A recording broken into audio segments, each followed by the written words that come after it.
But let's get into this, Brent. This is one thing I want to say. After coming into the new year, the games have been crazy. The teams that have been playing have been crazy. NFL, college, it's been really interesting. Injuries. I mean, this has been a really roller coaster season for a lot of teams.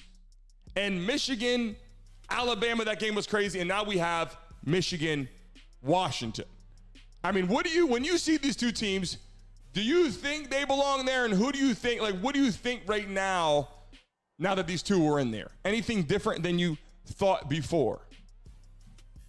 Well, Brandon, first of all, as we've talked before in the show, I went to high school in the Detroit area, and I grew up watching Michigan football. So I was not confident. I told you my gut felt that Alabama would, Nick Saban would do it again, but he didn't, and Michigan won, and it was awesome, and the way that it happened was awesome. Listen, but yeah, go ahead. Brent, when I pull this clip up, well, first off, let me just do this. This is what I think right now is going on. This graphic, because Mike Penix loved the quarterback gameplay. Great players, got an excellent receiver, right? They have a good team, but I don't think they have the firepower when you get to the depth, okay, of the team. Bro, you're wrong, dude. You think they have the depth? You really think that Washington has the backups to come into the play like we do with Alabama and Michigan and Ohio State and all these major teams? I think they're going to have injury problems. I don't think they're going to be able to compete at a high level long enough to play against Michigan. It's one game, bro. That's number one. Number two, Texas is a massive Power 5 school that's got loads of resources that far exceed Washington, right? And they're a top 20 defense in the country as well. And what did I say on Friday? That it was going to be a shootout and that Michael Penix should have won the Heisman. And guess what? I think everyone saw yesterday that Michael Penix Jr. should have won the Heisman. He dismantled a Power 5 defense and just threw all over him, ran all over him. Now, do I think he can do that to Michigan? It's going to be harder, but there is no chance. But to say that no chance. But to say that there's no chance is incredibly wrong. This guy is auditioning for the number one pick in the draft right now, and he went from third round yesterday to first round, and in 1 week from yesterday, he's going to go. He has a chance to go to the number one overall pick. If he goes in there and dominates Michigan and throws for 400 yards and 4 touchdowns, he'll be the number one pick in the draft. No, if he goes in, I'll just tell you this. If they just beat Michigan, if Washington just beats Michigan, NFL evaluators don't care. NFL evaluators do not care about the outcome of the game. Otherwise, Drake May would not be the projected number 2 pick in the draft. They don't care. That's interesting. That's interesting because listen, without these wins right now, this quarterback, he's good. The receiver they have, number 1, is great. I think it's Uzumi. I don't know how to pronounce the name. He's a first-round receiver. Guess what? He's going to have receivers like that in the NFL throwing to. So that's not a knock. That's a positive, right? Here's the thing about you have to really look at the tape. And nuanced is, do you understand football? Do you really know what you're looking at? Michael Penix is not just throwing the ball to wide open guys down the field. No, he is pinpoint accuracy, laser passes, flexible, can read the defense, moving all over the pocket, knows when to run, knows when to slide. The guy proved yesterday he is a dude. Like, they're comparing him to Patrick Mahomes at this point. This is getting upset. Okay, you're saying Michael Penix, the quarterback for Washington, is being compared to Patrick Mahomes? Yeah, I saw it this morning. They're comparing him college. I got nothing against making, remarks like, "Hey, this guy is in the making of the building blocks of something great."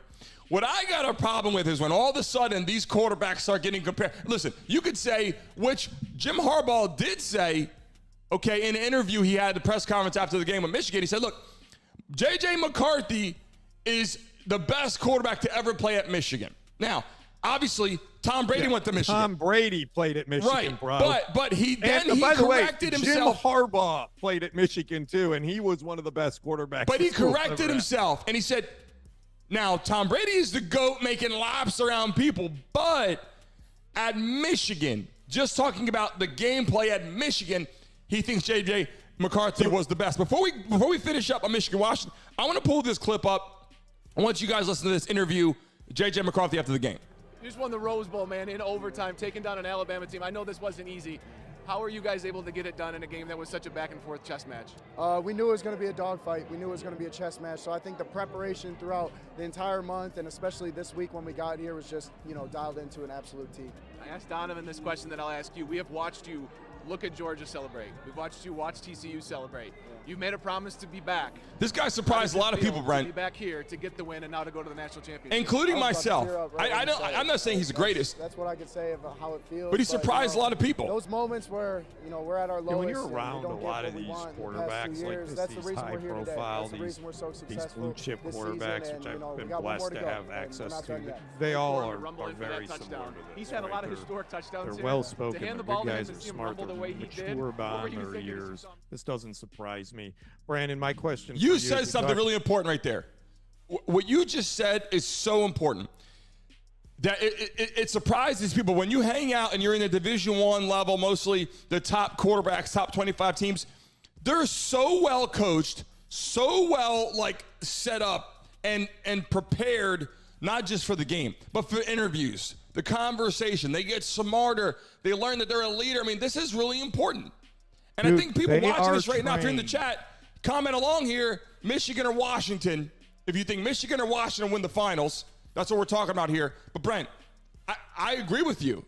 Before you keep going, that is so important. These quarterbacks have to level up. And they're 18, 19, 20 years old. And then the seniors, obviously, you have some 21, 22s. But these guys are typically really young. And they're speaking pretty well.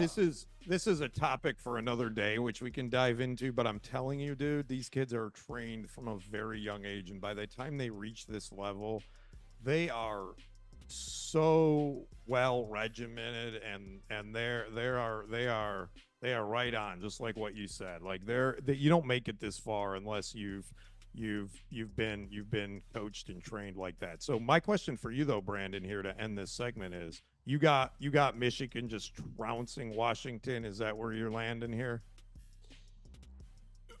What I have in this game, this is exactly straight put on here, like right on paper what I believe and what I see in the game tape. Washington is a very good football team. They happen to be, 14-0? So they're pretty damn good. Yeah. They beat everyone in front of them. They just got tested probably at the highest talent. This is where they are. I still believe the two best teams realistically are Alabama and Michigan. I hate that they had to play each other because that set it up where it's going to be Texas or Washington. I think what you wanted to see was Texas, and Alabama in the rematch. I think that's what you wanted. But I really think Michigan, they're a good football team. They have great coaching. They have a lot going on. They have a great fan base, great organization. I think them playing against Washington in the first two quarters can be kind of close because I think they're both good football teams. I think when you get to the backups, when you get to the depth that you have, and I'm not knocking Washington at all. They've been a great university. They're growing. They're building. I just don't think that Washington has enough depth to stay well-conditioned, to be in the game long enough to finish out against Michigan. They had some injuries yesterday. The running back went out hurt. Yeah. Receivers are getting hurt. Every team has injuries. I just don't think Washington can sustain a great level of football against a powerhouse team at Ann Arbor, a team that comes from that location. I just don't think they're going to match up well. The ratings will still be good because people want to see Penix play. He grew on this. I just don't think they have enough firepower in the depth of the team to play against Michigan. Here's what I think. I think you're wrong. I think that yes, they don't have the depth of rated talent all the way from top to bottom that Michigan has, but I don't think it's going to matter that much in this game. So here's what's going to happen.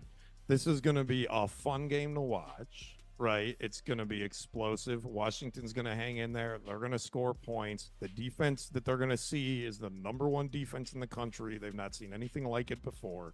So it's going to be tough slugging, but Penix is going to prove himself. Michigan's going to win this game. I want Michigan to win this game, but I guarantee you this is not going to be last year 65-3 or whatever the heck that thing was. Right? This is going to be a good game. It's going to be a fun game to watch. It might even come down to the last few minutes. Michigan's going to be national champion, and then I'm going to be a very happy guy. Hey guys, thanks for watching and tuning into the Brandon Mason Show. Please remember to like and subscribe. Until next time.